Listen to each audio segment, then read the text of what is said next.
Ito ang mga kasabihan na kapag meron tayong itatanim ay mayroon din tayong aanihin. Kapag panay ang ulan, ganito kalaki ang mga saging na ating maha-harvest, lalo na kapag ang saging mo ay malapit lang sa inyong bahay. Maganda kasi ang tubo ng saging kapag ito ay palaging nauusukan. Pagkatapos kong mag-harvest ng mga saging ay uuwi din ako sa Cebu City. At sa puntong ito ay nandito na ako sa pier ng Tubigon, Bohol. Boarding time na kaya naglalakad na kami papunta sa barko na aming sasakyan. Malinaw ang dagat ngayon, parang salamin may refleksyon. Bukas ay araw ng butuhan kaya uuwi muna ako saglit para bumuto. At pagkatapos ay agad din tayong babalik dito sa probinsya ng Bohol.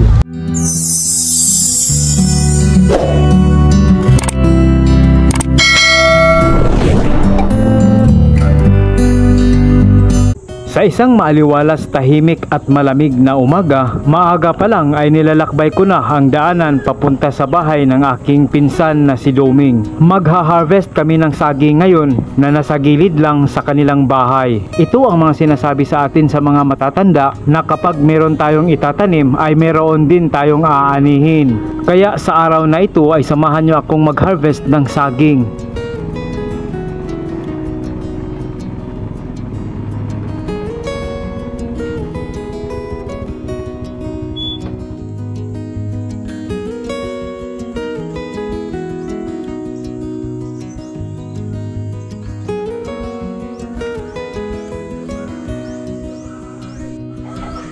Ayo! Dito ang aking kaibigan si Boboy. Hello! Kadawat mo kunuan. Taba ng baka, oh. Tara. Dito ang pagpag ano? Oh. Saan man na ito, Ming? Pagpadyag eh. Dirahag piso ni? Dili ka ng ano na ba? Ano man namon ito? Ano man namon tuba ba? Dirahag piso dito. Oo. Adyo giwa ka mula kagkaya.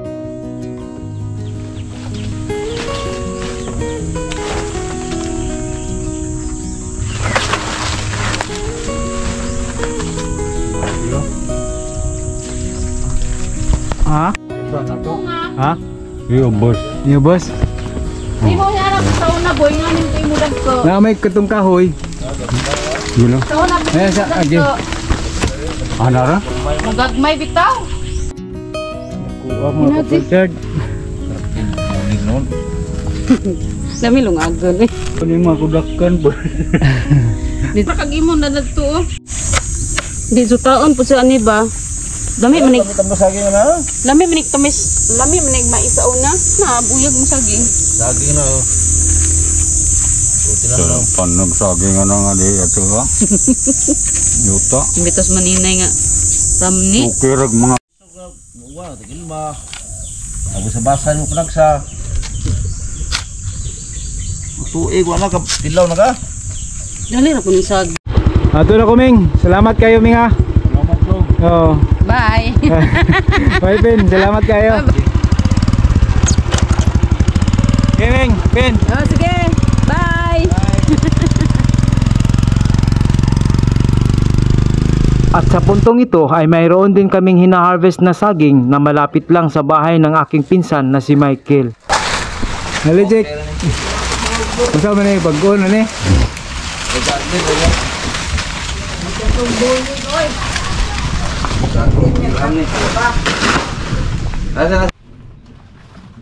Lai lai lai. Ay. Tako kayo bulig. Grabe! Grabe na ko mga kapranjard! Ay! Ay, sama ni. Ayan. Sige.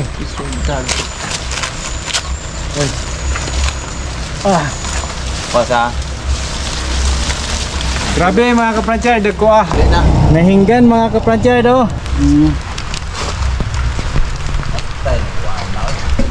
Ngayon ay nandito na tayo sa pier ng Tubigon, Bohol. Araw ngayon ng butuhan kaya uuwi tayo saglit ng Cebu City. Maaga pa lang ay nandito na tayo para maaga ding makarating sa ating paroroonan. At sa puntong ito ay may ibinigay na hudyat, nakahanda na raw ang barko na aking sasakyan.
A few hours later.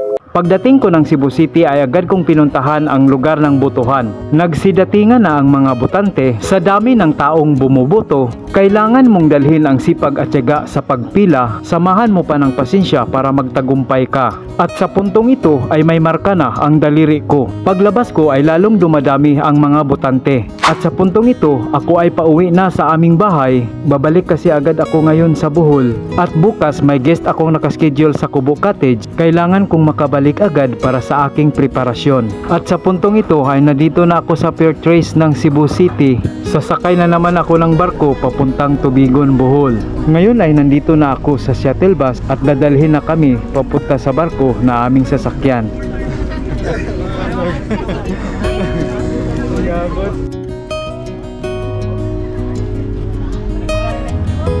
Ito ang aking sasakyan papunta sa aking paruroonan. Ngayon ay nandito na ako sa loob ng barko na aking sasakyan.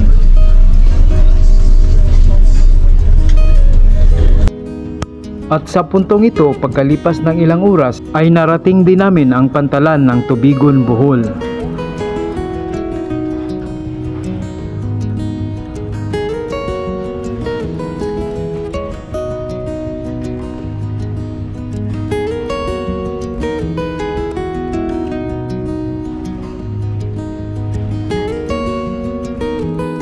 Marami pa rin ang mga pasahero na papunta ng Cebu City.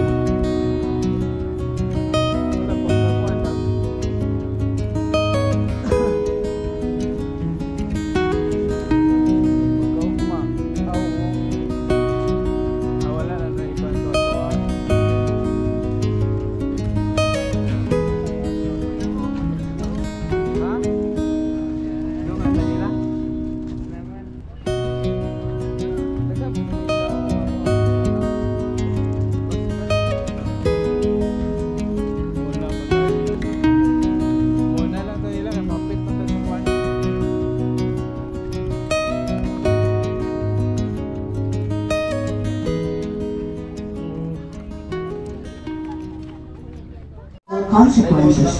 Thank you for your cooperation. Ang baliw sa talang mga pasahero. Ang probinsya sa Bohol ito nagadili sa pagpasulod sa mga kaning baboy, mga produkto gikan sa baboy, sama sa longganisa, chicharon, lechon, humba o uban pang pagkaon o sudan na dunang kaning baboy. Palihong ihulog sa confiscation bin ang mga nahisgutang kargamento.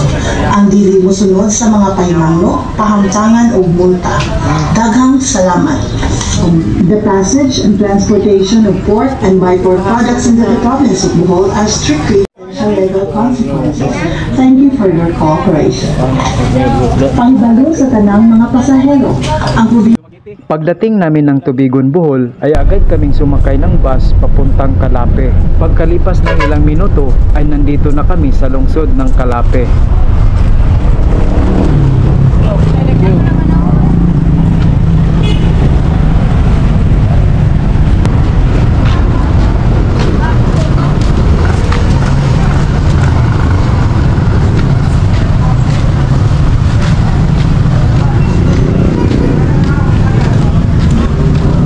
Tulo migaw.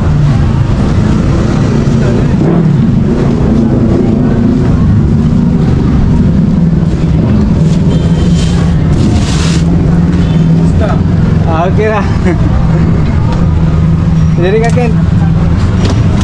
Buka friend.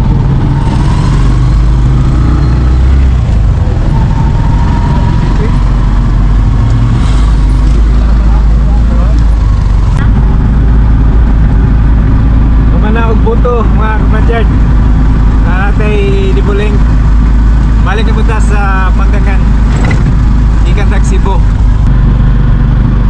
Kauban ako si Ken.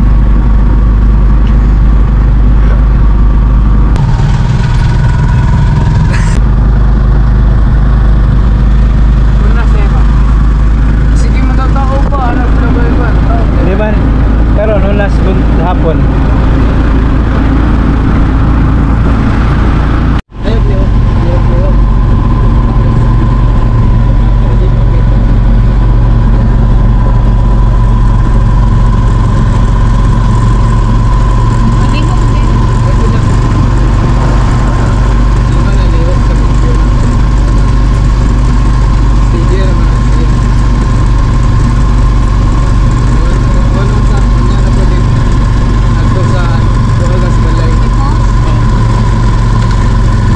Habang tayo ay nagpapatuloy sa ating paglalakbay, ay ating isigaw ng malakas ang mga viewers natin dyan sa Davao City. Shout out sa inyo, Ayan Garay and May Garay. Shout out din sa iyo, Gabriel Garay. Shout out din sa lahat ng mga Garay family na nanonood sa ating video. Shout out din sa lahat ng mga ka-frontyard ko dyan na palaging nanonood sa aking video. Mula dito sa aming isla sa Panggangan Island, Calapi, Bohol. Magandang araw at ito ang Frontyard ni Joe. Buha na.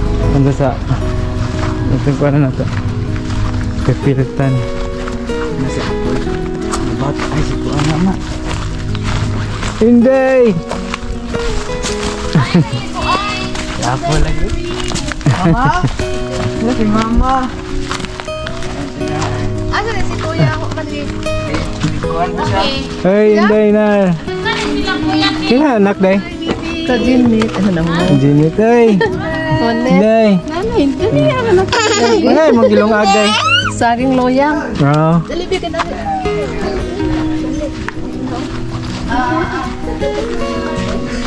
Mother! Mother! Hindi mo nang agad.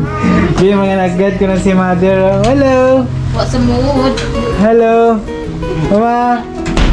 Wait na chay. Kumusta? Mother dear! Asa man ni siya ka ng lubusan.